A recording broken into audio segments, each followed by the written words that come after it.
Tayo ditong mga kinatawan ay ibinoto lamang ng ilang libong Pilipino. Ngunit ang kasama natin ngayon ang Pangulong Duterte, ang most voted Philippine leader ng 2016. At ang kanyang anak, Vice President Sara Duterte, ang most voted Philippine leader naman ngayong 2022. I would like to manifest na gusto ng sambayanang Pilipino ang pagdurog niya sa mga kriminal, durugista at NPA na terorista. Kaya sila ibinoto at patuloy na mahal ng mga Pilipino. Kaya gusto natin ng patas na hearing. Sana sinama natin dito ang libo-libong mga magulang na ang mga anak ay biniktima ng mga durugista.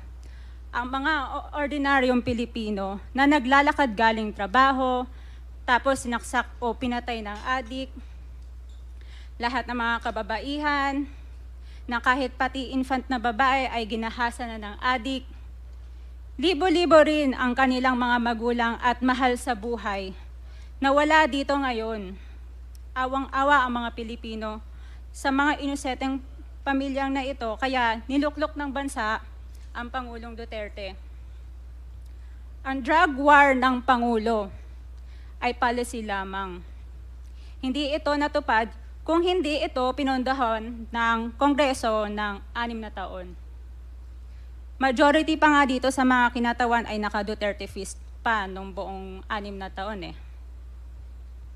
Ang Duterte Youth Party List po ay patuloy na naninindigan sa Pangulong Rodrigo Duterte at pangalawang Pangulo, Sara Duterte, na naglingkod ng maayos, dumurog sa mga durugista, kriminal at NPA na terorista para proteksyonan ang milyon-milyong Pilipino. Bakit wala nag-iimbestiga dito o nag-iimbita sa atin sa sobrang raming Pilipino na biniktima ng mga durugista?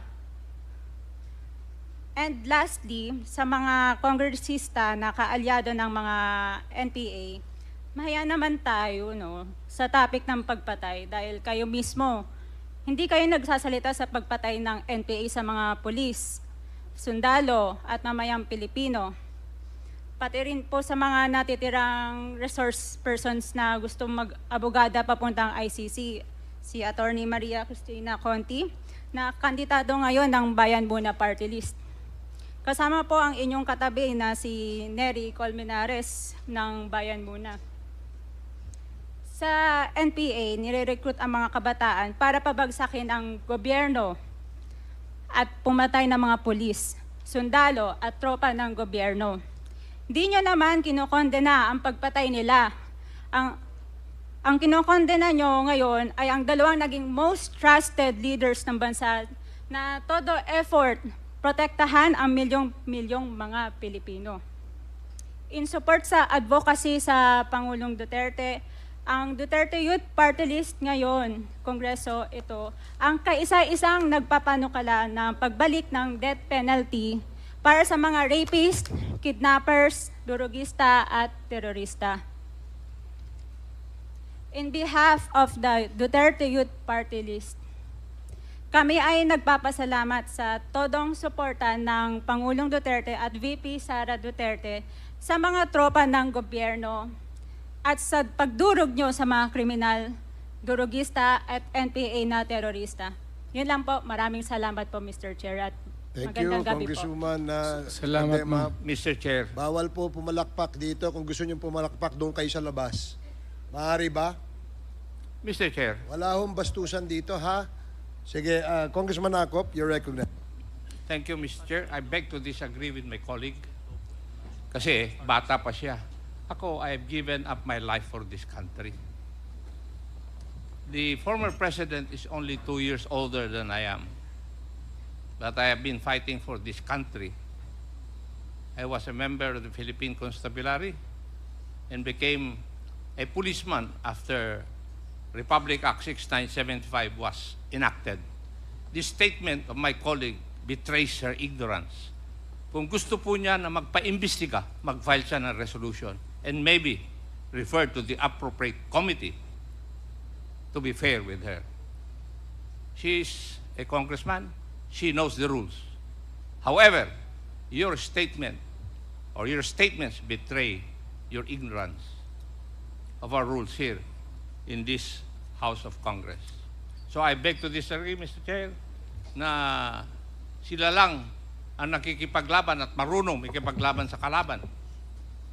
As I've said before, I have given the most part or most years of my life fighting the enemy of this country. Thank you, Mr. Chair. Thank you, Congressman Acop. Yes, let me emphasize na wala pong may monopolya ng pagmamahal sa bayan dito. Pare-parehas po tayo rito. And following the suggestion of Congressman Acop, kung meron kayong gustong paimbita, mag-attend kayo ng hearing. Hindi ma-attend kayo kapag andito lang ang dating Pangulo, ang ating Vice Presidente. Umattend kayo. This committee hearing, this Quadcom, makes announcements of all its hearings. And from here on, we want to see you in our hearing, and please submit to the committee secretary all the persons you want to be invited. Wala hong ano yan, kung sino yung gusto niyang imbitahan, pwede po yan. Gusto ko lamang pong liwanagin na wala hong may monopolya sa pagmamahal sa bayan dito. Hindi kayo, hindi kami. Pare-parehas tayo nagmamahal sa bayan, pare-parehas tayo nagseserbisyo eh. Diba? Huwag niyong sabihin mas magaling kayo. Dahil kami, hindi naman namin sasabihin magaling kami. Pero kung pagmamahal sa bayan, pare-parehas tayo. Huwag niyong sosolohin yan. Dahil magagalit si Congressman